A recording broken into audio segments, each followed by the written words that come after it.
You're listening to Customer Growth Sessions, presented by Intergrowth, where we talk through strategies to help up-and-coming e-commerce businesses bring in more customers.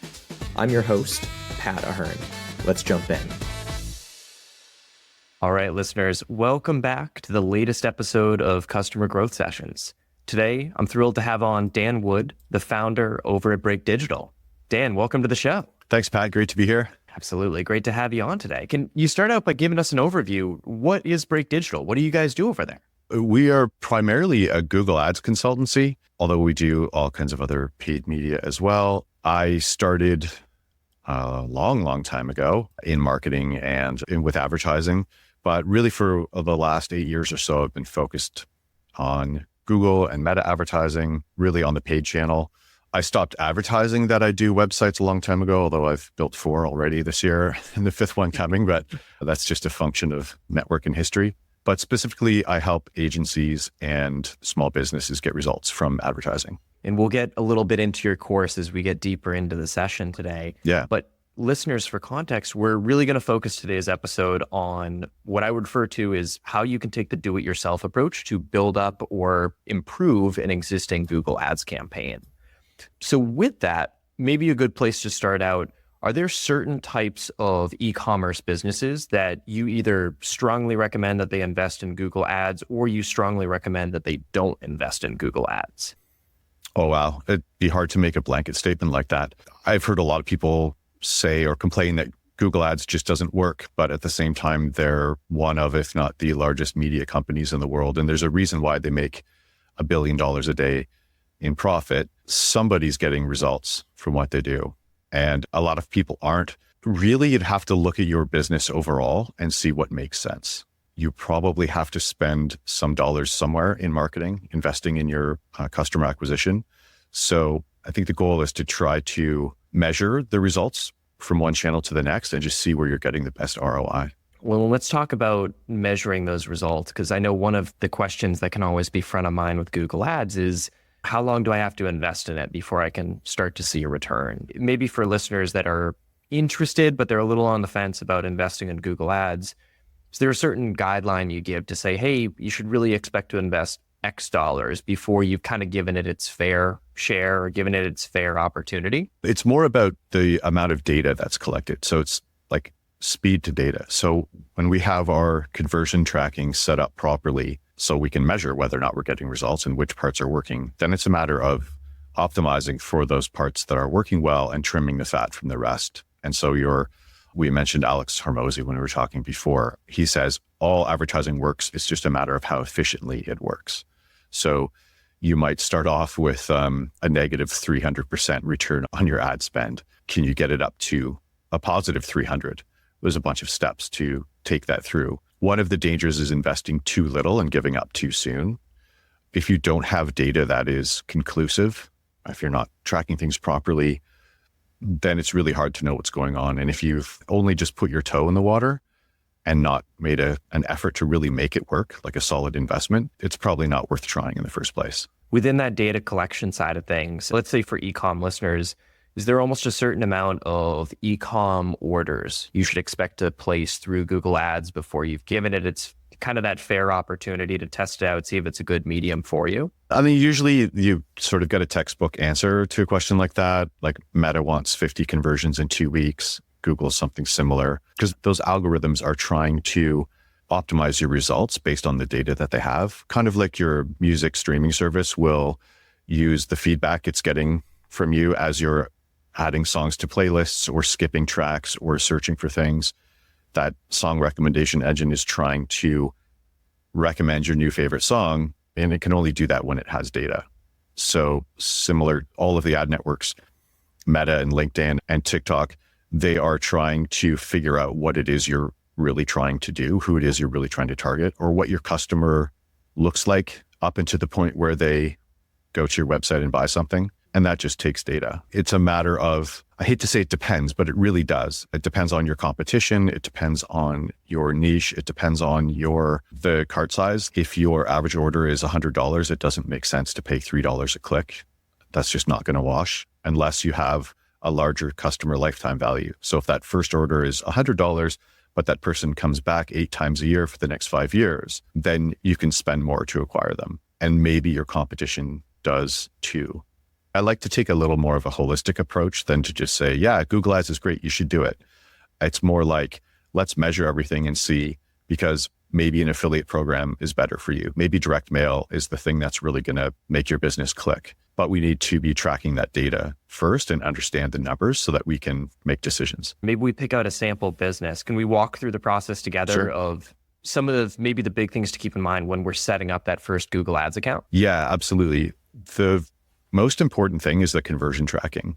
Like I said, that's how data gets back into Google. And it's kind of technical. It often gets skipped. A lot of people don't understand how to set it up or what it really does. There's enough JavaScript there to scare away the average marketer, and there's enough sort of marketing fluff stuff to scare away the average web developer. It's sort of this gray area. It's like I always thought of conversion tracking setup as the space between the car seats, the seats in your car where things just sort of fall in and disappear forever. Most clients that I see, most accounts that I see have their conversion tracking set up improperly.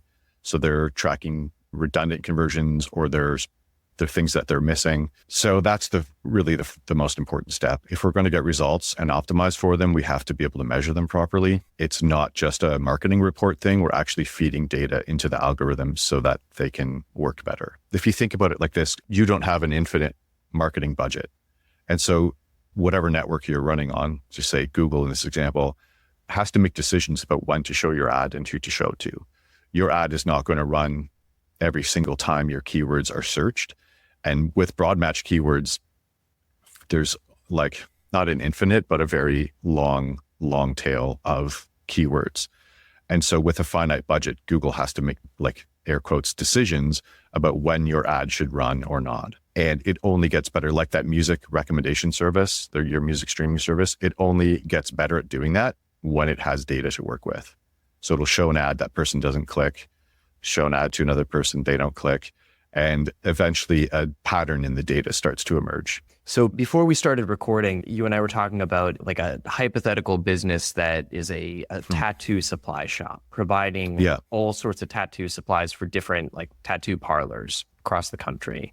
Let's say we were to consult with that tattoo supply shop, say they have $3,000 a month they can spend on Google Ads. After we've set up conversion tracking, what are some of the next steps we're going to do to get their Google Ads campaign or campaigns up and running? Yeah, one of my favorite kind of tripping obstacles or tripping stones or whatever you want to call it in Google Ads campaign setup is the location targeting or advanced location targeting settings, sort of a button that they've been moving around every time they update the Google Ads interface. And there are 2 different geo-targeting methods. So one of them is to target people who are in or regularly in your targeted locations. And the other one is to target people who are in or interested in your target location. And it defaults to the people who are in or interested in your location, which is what you want to do if you are a tourist attraction. If you are, I don't know, a Broadway show or a Niagara Falls tourist attraction, you might want your ad to show to people in Germany who are planning their vacation. So people who are interested in the location. But if you're a local business or an e-com company that has domestic shipping only, you don't want that. You don't want your ads showing all over the place. And it's kind of, you have to open an additional dropdown after you've picked the cities or countries or zip codes that you're targeting to set that setting to in or regularly in your targeted locations. Otherwise, your ads will likely show all over the place. I've had clients like North America only companies who have 10% of their budget running in Greece because of a weird combination of their geo-targeting and their keywords, right? Athens, Georgia, advertising gone wrong. So that happens all the time. And unless you're looking at the location reports, you might not know. You just see Google Ads isn't working. And it's not like a button pops up because you've set it to advertise to people who are interested in your target locations. So within that, let's say this tattoo supply shop, let's say they're based in Los Angeles, western side of the US. Is there an argument to be made for them to maybe have like a narrower focus on, let's say like greater California, or maybe California, 1 or 2 nearby states, versus targeting the US at large? How would you approach that decision for that business? Yeah, a lot of people come to Google Ads with a scarcity mindset. I mean, that's why you are advertising, because you need more customers, you want more sales, you're trying to grow a list. And so the tendency is to advertise in as many places as you can target as many keywords as you can and just be really wide in your advertising, but you really should do the opposite. So until your budget is infinite, you should be just picking your most profitable location. So I had an e-commerce company for a while, and I know that there's no such thing as free shipping. The customer gets it for free, but I still pay a shipping cost. And that cost depends on distance. So the sales for me are more profitable around my distribution centers. So it makes sense to max out your market penetration or your impression share is the stat you're looking at in Google Ads in the areas where you're most profitable before moving on. And there's also an often quoted stat in the advertising world about how many times someone needs to see your logo before they remember it or before they consider you. I've heard 37 or 17, or I'm sure there was a study that somebody did 100 years ago based on that. But the idea still, I think, is true that people do need to see more of a market saturation. They need to have more chances to interact with your brand or your product. And if you're focusing your budget in a smaller area, you'll be able to saturate that market. And because everyone actually has their own little internet now, everyone's Netflix account and Spotify account and Facebook account and everything is actually just tailored to them. So it's actually pretty easy with retargeting and other features in today's advertising to give someone the impression that you're everywhere when you're really just targeting them really well across platforms. And you don't get that if you're spending that, let's say, $3,000 budget and you're spending it all across all 50 states. And it's just one click here and one impression there. And people see you once and then never again. So within that, and I want to elaborate on one of the things you mentioned, because you mentioned the idea of broad match keywords in particular. Can you talk to the listeners about, let's say, broad match keywords, modified broad match? Would love to have you elaborate a little bit on that. Like, how should I go about thinking about those different keyword types when I'm building out a campaign? Be afraid. Be very afraid of broad match keywords. We should have recorded a week ago. We just missed Halloween, but broad match keywords are dangerous. I don't exactly know why Google has broad match keywords. I think for larger companies, for like the big brands that are spending $1 million a year, broad match is good for them because they just want just to be out there. Yeah. To your point, there's no brands that have an infinite budget, but the brands that are like getting very close to that infinite budget realm, I think broad match was created for them. Yeah, like Walmart probably spends money on PPC advertising the same way that Red Bull spends money on stunt diving biplanes. They just need to be out there in the world and they've got the money to back it up. And that's a different kind of advertising than smaller businesses need to do. Stepping back, can you explain to us what is broad match? When you're choosing keywords in Google Ads, you are targeting search queries, essentially. You're trying to tell Google the list of things that when people search for them, Google search ads are the ads that you see on google.com. When you go in and you type a question, you get answers, and some of those answers are sponsored results. Those are Google search ads. And the results are showing there based on the keywords that the advertiser has chosen. And an exact match keyword is a keyword where the ad will be eligible to show if someone's typed exactly what your exact match keyword is. You're telling Google, if someone searches this and only this, then please show my ad. There's a little flexibility there for typos and plurals and synonyms, but essentially that's what it is. Phrase match means to Google, if someone searches this phrase with anything before or after it, then include my ad in the results. And then broad match is if someone searches any of the words in this phrase and their synonyms and anything just generally related to it, then please show my ad. With a broad match keyword, you're essentially giving Google open license to run your ad on all kinds of searches that you probably wouldn't even imagine. Most people live their life kind of within the silo of their business. It's their day-to-day. It's what they think about all the time. And they don't realize how many other parts of the world use those same keywords. I had a client who was running ads for an iPhone app that they had written for salespeople. It was like a CRM. It's a really long time ago. The CRM for an iPhone. So their keywords were iPhone sales app because to them, they're salespeople running a CRM company. They felt like that was 99% of what the world was all about. Their ads were showing for people who were looking for iPhones on sale, iPhones for sale near me, iPhone sales figures, like the latest stock price, the latest press conference. That's what their broad match was attracting, like anything with iPhone and sale in it, which 99.999% of that is not anything to do with an app that helps salespeople. And the same is true if you have anything to do with batteries. There's 1,000 different kinds of batteries for 1 million different applications. Yeah, pretty much any word is going to have a lot of other things beyond your business that you hadn't thought of. That's where broad match is dangerous, because your ads are just going to be showing for all kinds of things that have nothing to do with what you do. Now, the way to check this is to look at your search terms report. And that shows you the searches that people actually typed in before they saw or clicked your ad. If your account is really well set up and really well optimized, your search terms report will read like a description of your product and service. But usually for new accounts, it's not. There's another keyword type, negative keywords.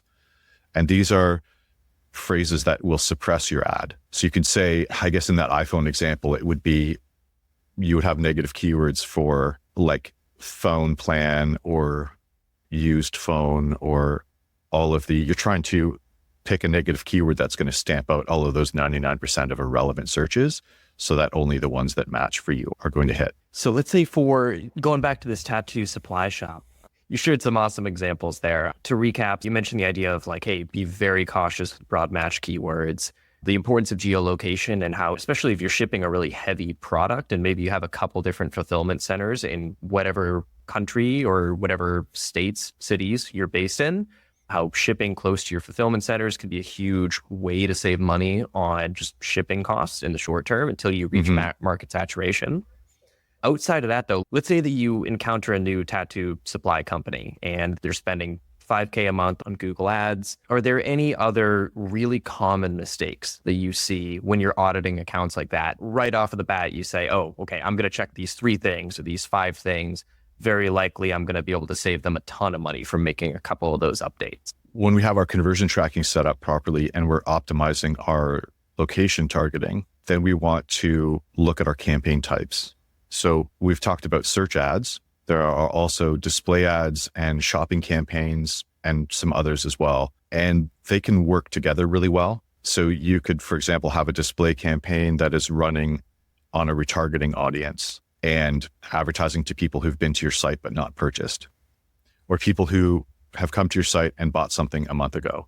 You can create an audience for that, just like you can in meta advertising, and LinkedIn can do this too, where you are showing people ads on the display network where the cost per click tends to be about 1/10 of what it is on search ads. And this is an auction. All of these PPC platforms are auction based. So you are competing against your competitors, but not necessarily businesses like you. So it can be difficult for a company who, I've had a lot of clients who sell something that Home Depot also sells, or a service that's sort of similar to that.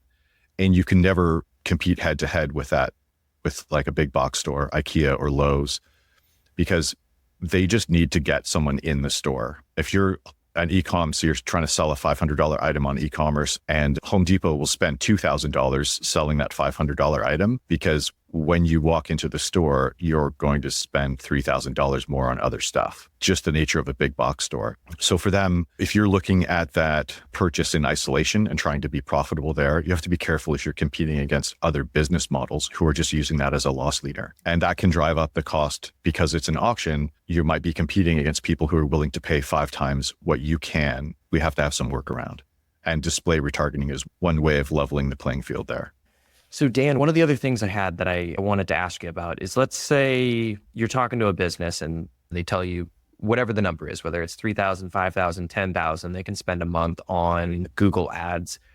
Are there certain signs that you look for in that business to offer them just more formal recommendations as to whether, let's say, that founder who maybe has less experience with Google Ads should try and learn how to do it on their own and should manage the process on their own to save costs, versus scenarios where you say, hey, I don't think this is a good use of your time. I'd recommend either hiring a full-time employee, or I'd recommend that you hire an agency to oversee this for you? I would say in an earlier stage business, if you're still doing advertising as market research, if you're still trying to figure out who your real customer is, what your customer personas are, where they live online or offline, then that's not something a lot of agencies are cut out to do. A lot of like PPC management companies just want to take something that's cut and dry and run that. And you're not going to get a lot of strategic thought into what's making the business work.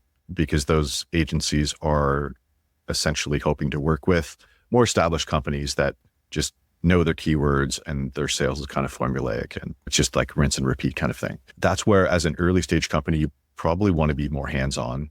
You probably can't afford to not be more hands-on because of the learning that can be done when you start promoting your products.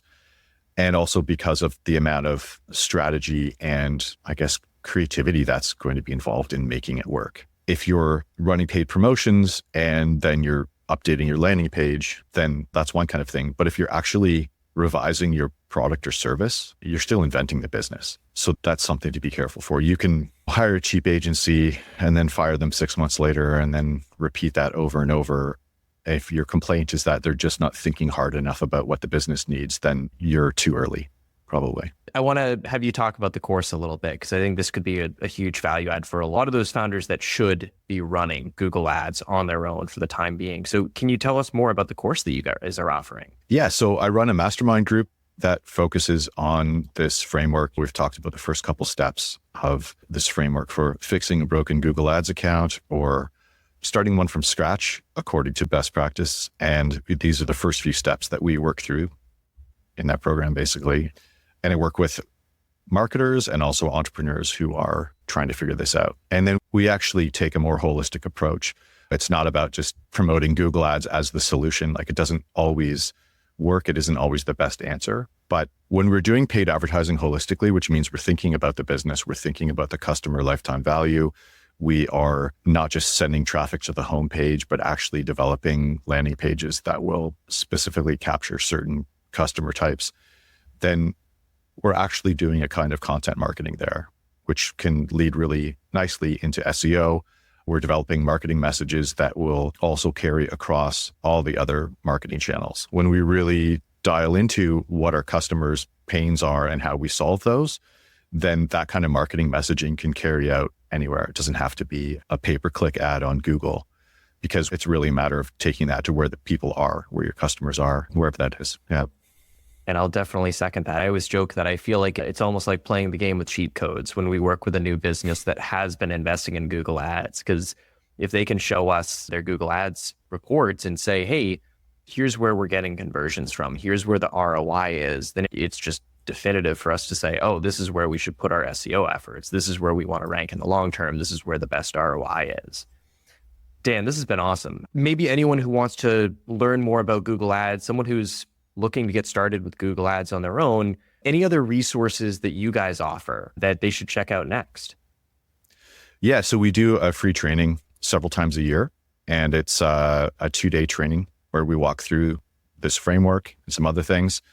And I mean, there's a lot of courses you can do, but they don't teach you what to click next, which is really the problem that people who are new to marketing or trying to do their own Google Ads have. You can buy all the books, you can do all the certifications from Google, but people want to know, how do I fix this? What do I do next? And that's where our workshop, our mastermind group really focuses. And that hands-on, I've been calling it tactical Google Ads. I have to look if that's trademarked or not yet, but essentially that's what it is. We'll share a link, listeners, to the landing page so you can sign up for that free course as well. Dan, this has been amazing. Last question for you for today. How can people get in touch with you? Do you prefer LinkedIn, email? What's the best method to reach out to you? Well, I'm on LinkedIn, but I'm not sure if I'll check the message, honestly. Email or through my website, breakdigital.com, BREAK digital.com. And there will be information on the workshop there as well. Well, once again, everyone, this is Dan Wood, the founder over at Break Digital. Dan, thank you for coming on today. Thanks, Pat. It's been a pleasure. Thanks for tuning in to Customer Growth Sessions. If you found it helpful, subscribe and give us a review. It helps us to grow the show. Looking for more SEO guidance on how to grow your business? Contact us at intergrowth.com/estimator or email me directly. You can reach me at pat@intergrowth.com. That's all for today. We'll see you again soon.